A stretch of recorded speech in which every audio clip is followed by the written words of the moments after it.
the Arava Institute, located in Israel's remote southern Arava Desert, is a unique oasis where Jordanians, Palestinians, and Israelis can work together to find solutions.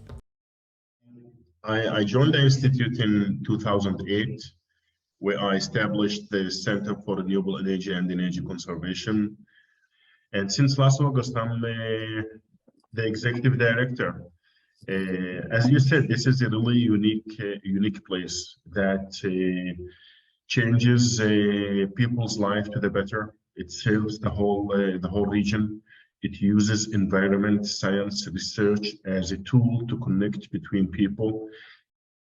So we work together with our Palestinian and Jordanian colleagues in order to make sure that there's enough water for everybody in the region, that the water is clean and drinkable, and that there's enough water for nature. And there's so much going on in Palestine that the Track 2 is working on with regard to solar energy and water.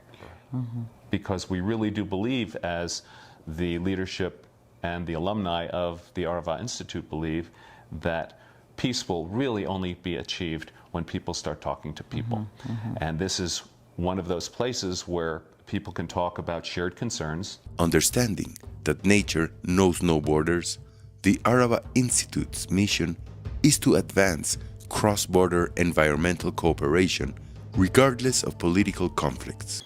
And so very early on, we created a program that we called the Peace Building Leadership Seminar, which is a once-a-week not-for-credit program that's required of all students, and it's where we talk about what they don't want to talk about. It's where we talk about history, politics, religion, war, occupation, terrorism, all the things that bring up the emotions, and those of you who know the Middle East can imagine, these sessions are not very quiet. You know, there can be bombs or rockets or flaming balloons coming across the border, and still these conversations go on. They're very heated sometimes. Yeah. It's not easy for such a young group. They share personal stories, family stories. A Palestinian share her or his story living in a refugee camp or crossing a checkpoint. Israelis share their stories serving in the army. They meet people from the right wing, left wing, Palestinians, settlers. They see. We take them to Yad Vashem, and we expose them to the reality of the Middle East. They usually don't agree with each other. They always disagree, but they understand. And once you reach that level of understanding, you build trust. And once you build the trust, the rest becomes just technicality. And it's really inspiring. It is just inspiring. To see the way they talk with one another.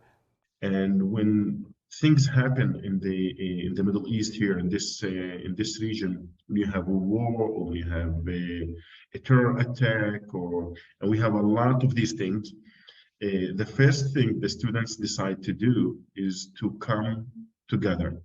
We say, guys, we live together. There is a war now in Gaza. There is a terror attack in Tel Aviv or in Jerusalem. Let's talk about it. And you see the maturity of the students. You see how they change, and there is like very hot discussions.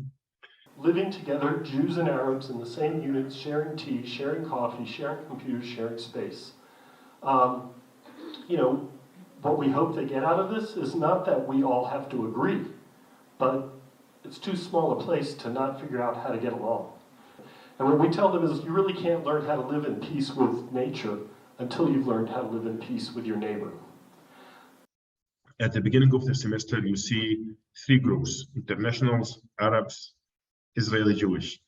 And within a week or 10 days, you cannot tell who's who.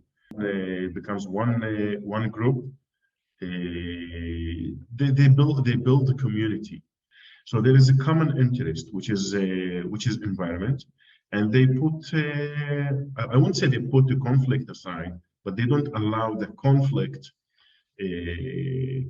for not to cooperate with each other.